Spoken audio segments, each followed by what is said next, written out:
नमस्कार, जनता टीवी देख रहे हैं आप और मैं हूं आपके साथ रितेश कुमार गौतम। और बुलेटिन का आगाज करेंगे इस वक्त की बड़ी खबर के साथ। आपको बता दें कि आज प्रधानमंत्री नरेंद्र मोदी चित्रकूट का दौरा कर रहे हैं। बड़ी खबर, तुलसी पीठ जाएंगे पीएम नरेंद्र मोदी।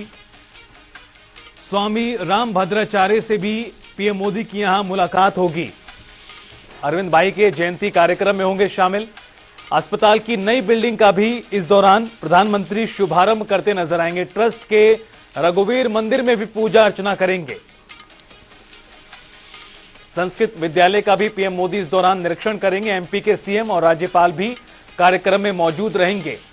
तो बड़ी खबर, अहम जानकारी। दरअसल प्रधानमंत्री नरेंद्र मोदी अपने चित्रकूट प्रवास के दौरान कई कार्यक्रमों में शामिल होंगे, जहां एक तरफ अस्पताल की नई बिल्डिंग का शुभारंभ होना है, दूसरी तरफ कई पुस्तकों का भी विमोचन करते नजर आएंगे पीएम नरेंद्र मोदी। तुलसी पीठ पीएम मोदी का आज जाना होगा।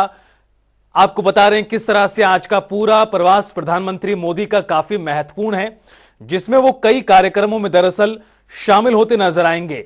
और जानकारी के अनुसार अब से कुछ ही देर बाद प्रधानमंत्री चित्रकूट पहुंचते हुए दिखाई देंगे।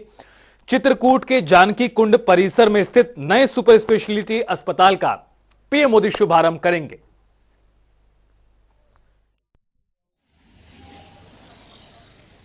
जिन पुस्तकों का विमोचन होना, पहले वाक्य सीखो। 3 पुस्तकों का प्रधानमंत्री जी लोकार्पण करेंगे। पहली पुस्तक है पाणिनि अष्टाध्यायी पर 3 वृत्तियां। वो 9000 पृष्ठ की पुस्तक है। आज तक के इतिहास में किसी ने इतनी बड़ी पुस्तक नहीं लिखी। उस पुस्तक का लोकार्पण होगा। उसमें पाणिनि व्याकरण पर मैंने व्याख्या की है। और उस पुस्तक की एक विशेषता है सनत और शांतनु, कि जो भी उसकी व्याख्या करने गया वो बीच में मर जाता था। जयादित्य ने व्याख्या करने की सोची तो बीच में मर गए। पतंजलि भी पूरी पर नहीं व्याख्या कर पाए, 3000 सूत्रों की ही व्याख्या की। और मैक्स मूलर ने करना चाहा, वो भी मर गए बीच में। दयानंद सरस्वती ने करना चाहा, वो भी मर गए थी बीच में। जब मैंने करने का निर्णय लिया तो मेरी बड़ी बहन ने कहा, आप सबकी बुआ जब तो नहीं रहे, उन्होंने कहा गुरुजी आपकी मृत्यु मैं ले लूंगी, आप इसको पूरा कीजिए। और वही हुआ। उनकी जीवन अवस्था मैंने पूरा कर दिया और 2 महीने के पश्चात बुआ जी चले गए। तो जगत गुरु स्वामी रामभद्राचार्य को आपने सुना, बता रहे हैं किस तरह से पुस्तकों का विमोचन भी पीएम नरेंद्र मोदी द्वारा आज किया जाएगा। टीएन मिश्रा हमारे सहयोगी जुड़ गए हैं और ज्यादा जानकारी के साथ। टीएन मिश्रा, किस तरह से प्रधानमंत्री मोदी का यह पूरा चित्रकूट दौरा महत्वपूर्ण है? एक तरफ चुनावी माहौल है, दूसरी तरफ प्रधानमंत्री मोदी का आज चित्रकूट आगमन किस तरह से देखा जा रहा है और क्या कुछ कार्यक्रम है? देखिए, ये धर्मनगरी जो है चित्रकूट का दौरा प्रधानमंत्री सबसे अहम इसलिए है कि अब चुनाव का समय आ रहा है। इससे पहले जो है तमाम जो उद्देश्य उनके थे, जो काम रामभद्राचार्य जी की यूनिवर्सिटी का जो उन्होंने तमाम काम कराया, 50% वहाँ जो है तो सरकार को मदद करने किया। चित्रकूट के तमाम और जो स्थल हैं जहाँ पर उनको जो है काम करने थे, वो काम अब पूरे हो गए हैं। तो उसका एक तरह से प्रधानमंत्री बहुत जायजा भी ले रहे हैं और आज उस जायजा लेकर के उसको और आगे कोई कमी होगी तो दूर भी कराएंगे। अब प्रधानमंत्री करीब जो 2:45 बजे वहाँ पहुंचेंगे। उम्मीद पूरी की जा रही टाइम से पहुंच जाएंगे। तो दिल्ली से जो है चल चुका था उनका विमान।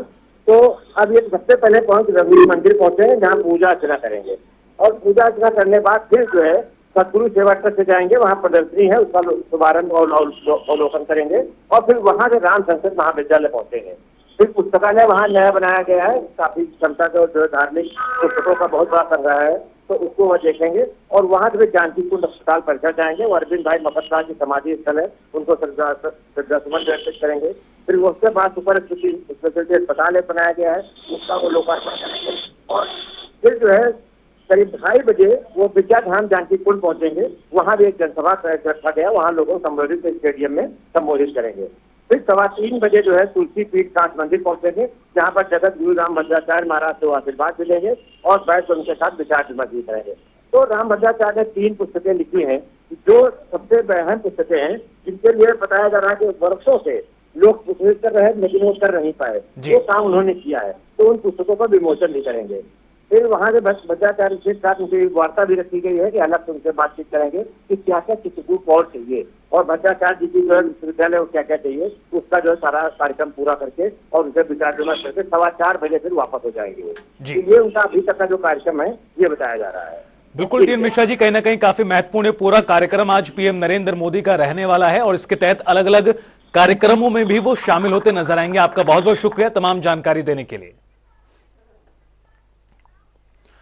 तो वहीं लखनऊ के इंदिरा गांधी प्रतिष्ठान में 3 दिवसीय अंतर्राष्ट्रीय श्री अन्न महोत्सव का आयोजन किया गया है और इस दौरान मुख्यमंत्री योगी आदित्यनाथ ने श्री अन्न महोत्सव को हरी झंडी भी दिखाई।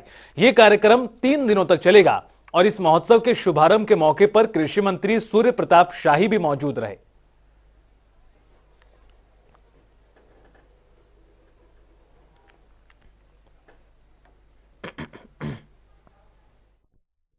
उत्तर प्रदेश मिलेट पुनरुद्धार कार्यक्रम के अंतर्गत इस श्री अन्न महोत्सव के लिए हृदय से बधाई देता हूं।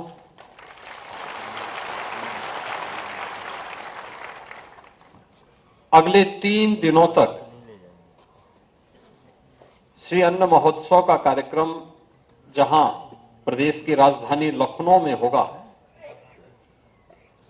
वहीं कृषि के क्षेत्र में शोध और अनुसंधान की क्या अन्य गुंजाइश है, इसको लेकर के भी उपकार जो कृषि क्षेत्र में अनुसंधान के लिए बोर्ड है उत्तर प्रदेश शासन का, पिछले 34 वर्षों में इस बोर्ड ने अलग अलग क्षेत्र में कुछ नया कुछ करने का प्रयास किया है।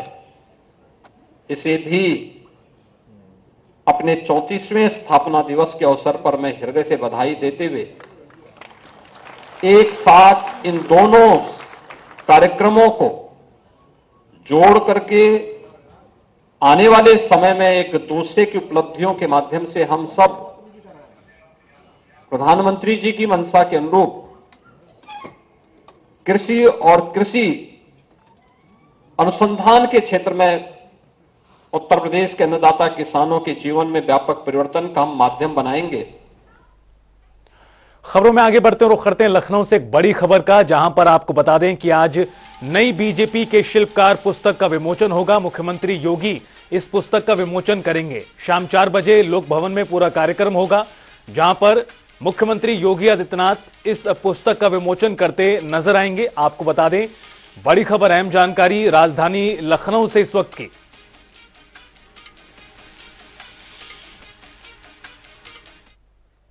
रुख करते हैं अगली खबर का। बदायूं से आपको बता दें, जहां पर राज्यपाल आनंदीबेन पटेल के नाम पर समन जारी हुआ है।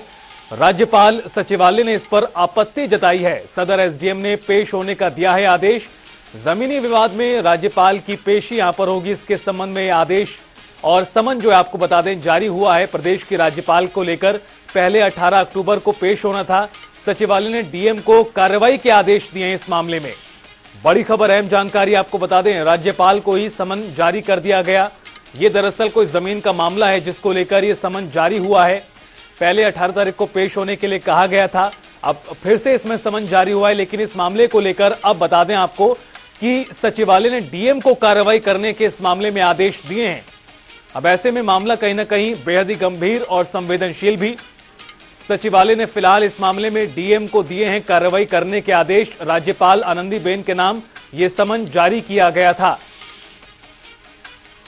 और राज्यपाल को आपको बता दें जी कि जो समन जारी हुआ है इसको लेकर आपत्ति भी कहीं ना कहीं दर्ज कराई गई है। ये हम समन की कॉपी आपको दिखा रहे हैं। ये क्या मामला है वो भी आपको लगातार बताया जा रहा है। वादी ने राज्यपाल को पक्षकार बनाया है इस मामले में। जमीन के मुआवजे से जुड़ा हुआ ये पूरा घटनाक्रम है, जिसको लेकर ये काफी खबर महत्वपूर्ण हो जाती है। और इस मामले को लेकर जिस तरह से समन जारी हुआ है एसडीएम की ओर से, ऐसे मामला और भी ज्यादा कहीं ना कहीं बड़ा बन जाता है। हालांकि आपको बता दें कि सचिवालय की ओर से इस मामले में कार्रवाई करने के लिए आदेश दिए गए हैं डीएम को। तो वहीं मिर्जापुर में दर्दनाक हादसा हुआ है, जहां पर अनियंत्रित होकर पलटी है डग्गामार बस और 5 यात्रियों की इसमें मौत हो गई। दुखद खबर, 1 दर्जन यात्रियों को चोटें भी आई हैं। फिलहाल पुलिस मौके पर पहुंचकर जांच पड़ताल कर रही है। बड़ी खबर, अहम जानकारी आपको बता दें किस तरह से डग्गामार बस तेज रफ्तार में थी जो अनियंत्रित हुई और ऐसे में 5 लोगों की मृत्यु हुई है। करीबन 10 से 12 लोग घायल भी बताए जा रहे हैं, गंभीर रूप से घायल हुए हैं तमाम लोग। और फिलहाल मौके पर पहुंच गई है पुलिस। मिर्जापुर की ये बड़ी घटना आपको बता दें, जहां पर सड़क हादसे में 5 लोगों की मृत्यु हो गई। ये तस्वीरें देखिए किस तरह से बस पूरी तरह पलट चुकी है और 5 लोगों की मौत की खबर सामने आई है। दर्जन भर यात्रियों को गंभीर रूप से चोटें भी लगी हैं।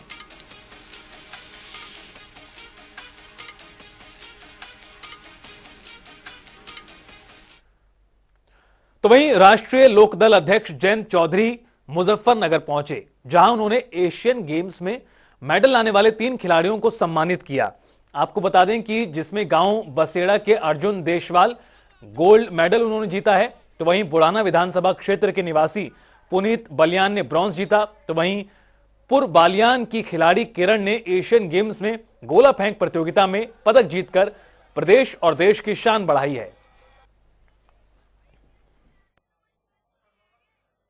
किरण बालियान ने शॉट पुट में मेडल जीता है और बहुत नाम कमाया है और हम सबको गर्व है और हम सब चाहते हैं कि आगे वे भी सफलता और हासिल करें और किरण जैसे और भी खिलाड़ियों से प्रेरणा लेकर और काम करें। जैसे ग्रामीण क्षेत्र में खेल के मैदान नहीं है, मतलब देखिए सुविधा तो कुछ भी नहीं मिल रही खिलाड़ियों को और पश्चिमी उत्तर प्रदेश के बहुत से खिलाड़ी पलायन करने को मजबूर हो जाते हैं। जी, जब कोई सम्मान करना है, सबसे पहले तो देखो मैं सभी नेताओं का धन्यवाद करना चाहूँगी। और देखो स्पोर्ट्स वाले बंदे के लिए अगर कोई सम्मान ही करने आए वही बहुत बड़ी चीज़ होती है, क्योंकि हम लोग ना बहुत नीचे लेवल से उठते हैं तो तब हम लोग इतने बड़े लेवल पे जाते हैं तो सब लोग सम्मानित। और आज ये चौधरी साहब यहाँ भी आए, ये मुझे मेरठ में भी सम्मानित करना आए थे, तब भी अच्छा लगा था, लेकिन आज ज़्यादा अच्छा इसलिए लगा क्योंकि ये मेरे गांव में आए, गांव के लोग बाग थे यहाँ पे, सब लोगों ने देखा तो ज़्यादा अच्छा लगा इन्होंने सम्मान किया। कांग्रेस के प्रदेश अध्यक्ष अजय राय आजम खान से मिलने सीतापुर की जेल पहुंच गए, लेकिन उनकी ये ख्वाहिश पूरी ना हो पाई और उन्हें मायूस होकर वापस लौटना पड़ा। देखिए रिपोर्ट।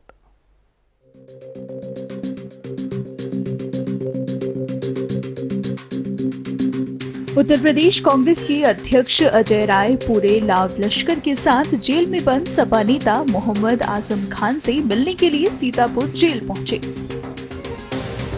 लेकिन उनकी एक ख्वाहिश पूरी न हो सकी और उन्हें मायूस होकर लौटना पड़ा। आजम खान से मुलाकात को लेकर अजय राय ने कहा था कि वो दुख की घड़ी में हैं और मानवता का धर्म है कि हम उनके साथ खड़े रहें। यूपी के पूर्व मंत्री और समाजवादी पार्टी के कद्दावर नेता आजम खान, उनकी पत्नी तजीन फातिमा और उनके बेटे अब्दुल्ला आजम को फर्जी जन्म प्रमाण पत्र मामले में सजा सुनाई गई है और तीनों पर जुर्माना भी लगाया गया है।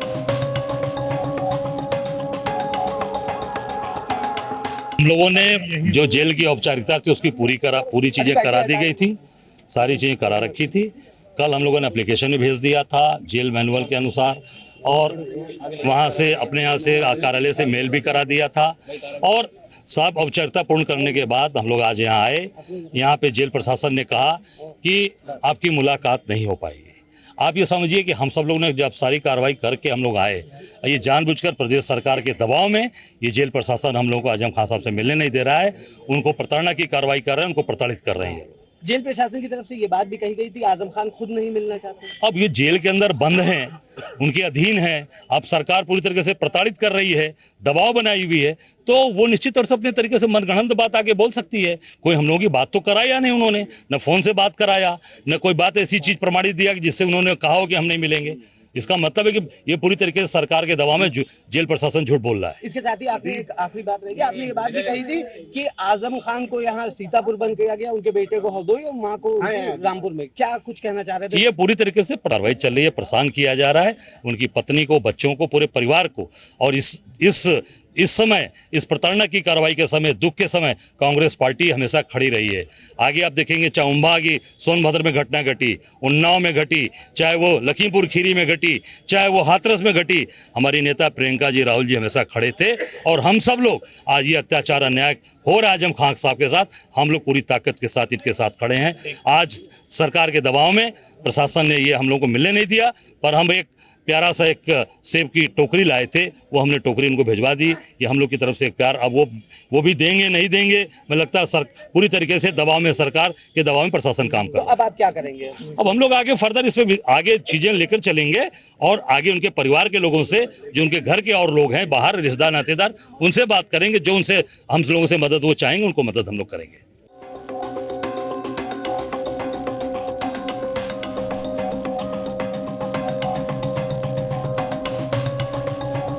फिलहाल इस बुलेटिन में इतना ही। वक्त हो चला एक ब्रेक का। आप देखते रहिए जनता टीवी।